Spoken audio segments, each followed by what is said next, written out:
పరిశుద్ధ నామానికి వందనాలు. డైలీ డైరెక్షన్ ప్రోగ్రాంకి మరి ఒక్కసారి మిమ్మలను ప్రేమతో ఆహ్వానిస్తుంటున్నాను. దేవుని యొక్క వాక్యాన్ని మనము తెలుసుకోగలిగినప్పుడు దేవుని యొక్క వాక్యము మనకు మార్గాన్ని చూపిస్తుంటుంది. ఈరోజు దేవుడు మనతో మాట్లాడే అంశము నిజమైన విశ్వాసం యొక్క స్వభావం ఏంటో మనము ధ్యానించనయుంటున్నాం. దేవుని యొక్క వాక్యము మార్కు సువార్త 11వ అధ్యాయము 22వ వచనములో యేసుక్రీస్తు ప్రభు శిష్యులతో మాట్లాడుచుంటున్నాడు.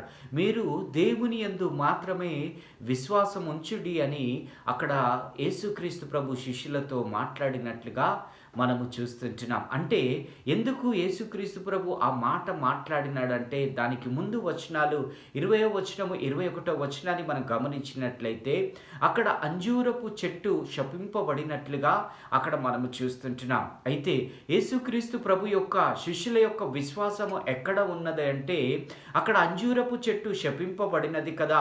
అక్కడ యేసుక్రీస్తు చేసిన ఆ క్రియలపై యేసుక్రీస్తు చేసిన ఆ యొక్క శపించిన విధానం పైన విశ్వాసం ఉంచుతున్నారు కనుకనే మీరు మీ జీవితంలో మన జీవితాల్లో జరిగిన క్రియలపైన మన జీవితాల్లో జరిగిన మనం పొందుకున్న స్వస్థతలపైనే కానీ పొందుకున్న మేలులపైన కానీ విశ్వాసం ఉంచకుండా ఎలాంటి పరిస్థితిలో అయినా ఎలాంటి సందర్భంలో అయినా కానీ మరి దేవుని పైన మాత్రమే విశ్వాసం ఉంచుమని అక్కడ యేసుక్రీస్తు ప్రభు చెప్తున్నట్లుగా మనము చూస్తుంటున్నాం. అంటే ఉదాహరణకు మనకు స్వస్థత కలిగితే మనం దేవునిపై విశ్వాసం ఉంచుతాం, మనకు మేలు కలిగితే మనం అప్పుడు దేవునిపై విశ్వాసం ఉంచుతాం. అంటే మన విశ్వాసము ఎక్కడ ఆధారపడి ఉంటున్నది?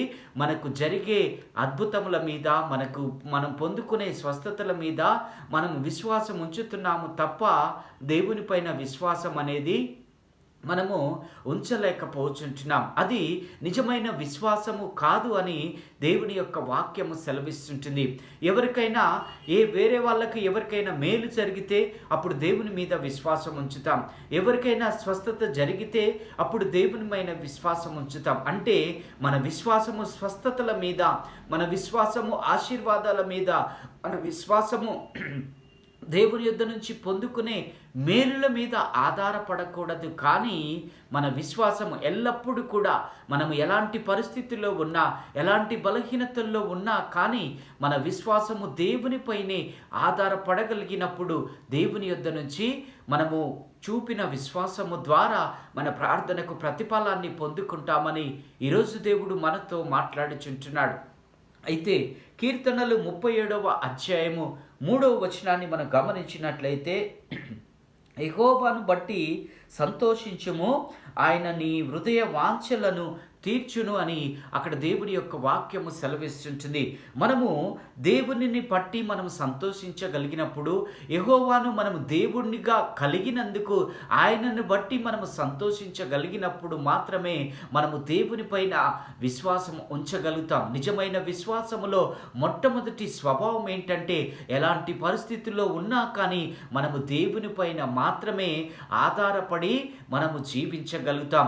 దేవుని పైన మాత్రమే ఆధారపడి మనము సంతోషించగలుగుతామని ఈరోజు దేవుడు మనతో మాట్లాడుచుంటున్నాడు. అదే కీర్తనలు 37 మరి 7 నుంచి 9 వచనాలను కూడా మనం గమనించినట్లయితే యెహోవా ఎదుట మౌనముగా నుండి ఆయన కొరకు కనిపెట్టుకొనుము, తన మార్గమును వర్ధిల్లు వానిని చూచి వ్యసన పడకము, దురాలోచనలు నెరవేర్చుకొని వానిని చూచి వ్యసన పడకుమని దేవుని యొక్క వాక్యము సెలవిస్తుంటున్నది. అంటే యెహోవాను బట్టి సంతోషించము, యెహోవా ఎదుట మౌనముగా ఉండుము అని దేవుని యొక్క వాక్యము సెలవిస్తుంటుంది. నువ్వు ఒకవేళ ఏదైనా సమస్యల్లో ఉన్నావేమో, ఒకవేళ ఏదైనా బలహీనతలో ఉన్నావేమో, అప్పుడు యెహోవాను బట్టి నువ్వు సంతోషించగలిగి దేవునిపైనే ఆధారపడి నువ్వు మౌనముగా ఉండగలిగినప్పుడు నిజమైన విశ్వాసం యొక్క స్వభావం ద్వారా నువ్వు దేవుని యొద్ద నుంచి స్వస్థత పొందుకుంటావు, దేవుని యొద్ద నుంచి మేలు పొందుకుంటావని దేవుని యొక్క వాక్యము సెలవిస్తుంటుంది. అంటే దేవునిపై ఆధారపడిన ప్రతి నిజమైన విశ్వాసి ఎప్పుడు కూడా దేవునిపైన ఆధారపడి దేవునిపైన భారం వేసిన ప్రతి విశ్వాసి కూడా మౌనముగా ఉంటాడు. కానీ మరి దేవునిపై భారం వేసి కూడా మరి గొనుగుతూ సనుగుతూ జీవిస్తుంటే అది నిజమైన విశ్వాసము కాదు అని ఈరోజు దేవుడు మనతో మాట్లాడుచుంటున్నాడు. నిజమైన విశ్వాసం యొక్క మొట్టమొదటి స్వభావం ఏంటంటే దేవుని పైన మాత్రమే ఆధారపడుచుంటుంది. రెండవది నిజమైన విశ్వాసం యొక్క స్వభావాన్ని మనం గమనిస్తాం. 1 యోహాను 4వ అధ్యాయము 9వ వచనాన్ని మనం గమనించినట్లయితే, దేవుని యొక్క ప్రేమ వలన మనలో ఉన్న విశ్వాసము కార్యసాధకం అవుతుందని దేవుని యొక్క వాక్యము సెలవిస్తుంటుంది. నిజమైన విశ్వాసం యొక్క రెండవ స్వభావం ఏంటంటే, నా దేవుడు నన్ను ప్రేమిస్తుంటున్నాడు, నా దేవుడు నన్ను ప్రేమిస్తున్నాడు కనుకనే నా ఈ సమస్యలన్నిటిని కూడా అన్నిటి నుంచి కూడా విడుదల దయచేస్తాడు, ఈ బలహీనతలన్నిటి నుంచి కూడా విడుదల నాకు దయచేస్తాడని నువ్వు విశ్వాసం ఉంచగలుగుతావు. అంటే దేవుని ప్రేమను నువ్వు రుచి చూచగలిగినప్పుడు, దేవుని ప్రేమను నువ్వు పొందుకొని నువ్వు విశ్వాసము ద్వారా ప్రార్థించగలిగినప్పుడు దేవుని యొద్ద నుంచి ప్రతిఫలాన్ని మనం పొందుకుంటాం. అంటే నిజమైన విశ్వాసం యొక్క రెండవ స్వభావం ఏంటంటే, దేవుని యొక్క ప్రేమను రుచి చూస్తుంటుంది, దేవుని యొక్క ప్రేమను అంగీకరిస్తుంటుందని ఈరోజు దేవుడు మనతో మాట్లాడుచుంటున్నాడు. నువ్వు ఎప్పుడైతే నిజమైన విశ్వాసం యొక్క స్వభావము దేవుని పైన ఆధారపడడము, రెండవది దేవుని యొక్క ప్రేమ ద్వారా మనలో ఉన్న విశ్వాసము ఫలిస్తుంటుంది. ఈ రెండు మనము చేయగలిగినప్పుడు మరి కీర్తనలు 56వ అధ్యాయము 9వ వచనములో గమనించినట్లయితే, నా దేవుడు నా కొరకున్నాడు, నా దేవుడు నన్ను విడిపిస్తాడని నువ్వు చెప్పగలుగుతావు.